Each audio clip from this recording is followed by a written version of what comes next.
διευθυντή του πολιτικού γραφείου του Προέδρου της Δημοκρατίας. Περιμένουμε την άφηση του Προέδρου της Δημοκρατίας, λοιπόν, και για να συνεχίσω αυτό που έλεγες, να πω ότι δεν θα ορκιστεί σήμερα ο Υπουργός Δικαιοσύνης, Διαφάνειας και Ανθρωπίνων Δικαιωμάτων, ο κ. Νίκος Παπασκευόπουλος, γιατί δεν βρίσκεται στην Αθήνα, και δεν θα ορκιστούν η κυρία Χριστοδουλοπούλου, ο κ.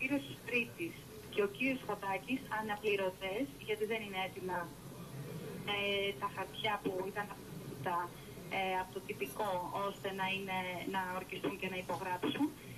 Βέβαια, εγώ στην αίθουσα βλέπω τον κύριο Παπά και νομίζω ότι βλέπω και τον κύριο Φλαμπουράρη, αν δεν κάνω λάθος. Συνεπώς, αυτό το ερωτηματικό που είχαμε και το αν θα ορκιστούν ή όχι, θα πρέπει να περιμένουμε τη διαδικασία. Βλέπουμε και τον πρόεδρο της Δημοκρατίας, τον κύριο Κάρο Παπούλια, να εισέρχεται στην αίθουσα, όπου θα γίνει η ορκομοσία της νέας κυβέρνησης. Οπότε φαίνεται ότι πραγματικά από λεπτό σε λεπτό είναι έτοιμη να ξεκινήσει αυτή η κορυφαία θεσμική διαδικασία.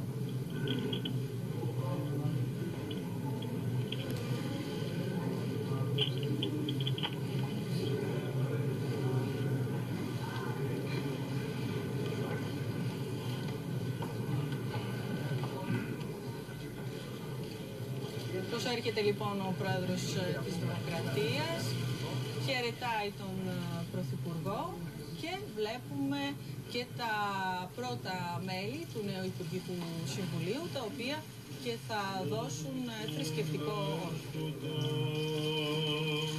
Ευλογητός ο Θεός ημών πάντοτε νυν και αεί και εις τους αιώνας των αιώνων. Βασιλεύ ουράνιε παράκτητε το πνεύμα της αληθείας ο πανταχού παρών και τα πάντα πληρών. Ο θησαυρός των αγαθών και ζωής χορηγός ελθέ και σκήνωσον εν ημίν και καθάρισον ημάς από πάσης κυλίδος και σώσον αγαθέτας ψυχάς ημών.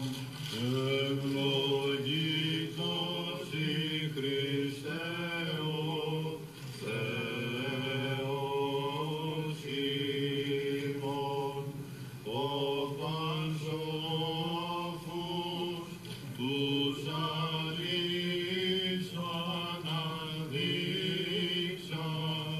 καταπέσας αυτής το πνεύμα το Αγίον και διακόν την οικουμένη ζαγινέσας φιλάνθρωπε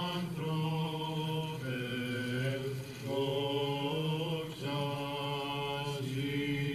Ελέησον ημάς ο Θεός κατά το μέγα ελαιός σου, δεόμεθά σου επάκουσον και ελέησον.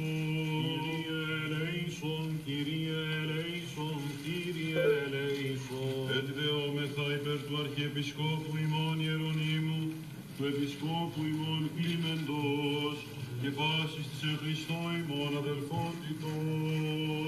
Κύριε ελέησον, Κύριε ελέησον, Κύριε ελέησον. Έτσι δεόμεθα υπέρ του ευσεβούς ημών έθνους, πάσης αρχής και εξουσίας εν το κράτη ημών και του καταξηράν θάλασσαν και αέρα φιλοχρήστου ημών στρατού. Κύριε ελέησον, Κύριε ελέησον, Κύριε ελέησον. Έτσι δεόμεθα υπέρ του εισακούσε Κύριον των Θεών ημών, φωνής της δεήσεως ημών των αμαρτωλών και ελεήσε ημάς. Ελέησον, Κύριε ελέησον, Κύριε ελέησον. Κυρίου δεηθόμεν. Κύριε Ιησού Χριστέ ο Θεός ημών, εξ Απόστηλων το έλεος σου εξ Αγίου κατοικητηρίου σου και ενίσχυσον τους δούλους σου τούτους εις την προκειμένην διακονίαν του λαού σου. Ήνα καλώς διακονήσαντες απολαύσωση του μισθού των πιστών και φρονίμων οικονόμων εν τη ημέρα της ανταποδόσεώς σου της δικαίας. Ελεήμων γάρ και φιλάνθρωπος Θεός υπάρχεις, και εσύ την δόξαν αναπέμπομεν, συν το ανάρκο σου Πατρί και το Παναγίο και αγαθό του Ζωοποιός του Πνεύματι, νυν και αεί και εις τους αιώνας των αιώνων.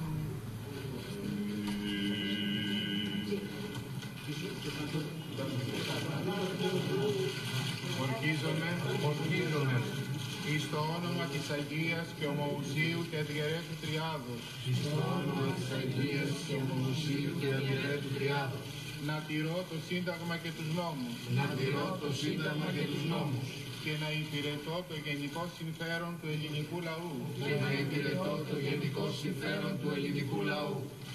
Δόξα σοι ο Θεός, η ελπίσιμον δόξαση, ο εν είδη πυρήνων γλωσσών ουρανόθεν καταπέμψας το Πανάγιον Πνεύμα, επί τους Αγίους αυτού μαθητάς και Αποστόλους Χριστός ο αληθινός Θεός ημών, τες πρεσβείες της Παναχράντου και Παναμόμ Αγίας αυτού Μητρός, δυνάμει του Τιμίου και Ζωοποιού Σταυρού, προστασίας των Τιμίων Επουρανίων Θείων Δυνάμεων Ασωμάτων, ηγεσίες του Τιμίου Ενδόξου Προφήτου Προδρόμου και Βαπτιστού Ιωάννου, των Αγίων Ενδόξων και Πανεπίμων Αποστόλων και πάντων των Αγίων, ελεήσε και σώσε ημάς, ως αγαθός φιλάνθρωπος και ελεήμων Θεός, διευχών των Αγίων Πατέρων ημών, Κύριε Ιησού Χριστέ ο Θεός, ελέησον και σώσον ημάς. Ον του Αγίου Δεσπότου ημών, Κύριε Ιησού Χριστέ ο Θεός, ελέησον και σώσον ημάς.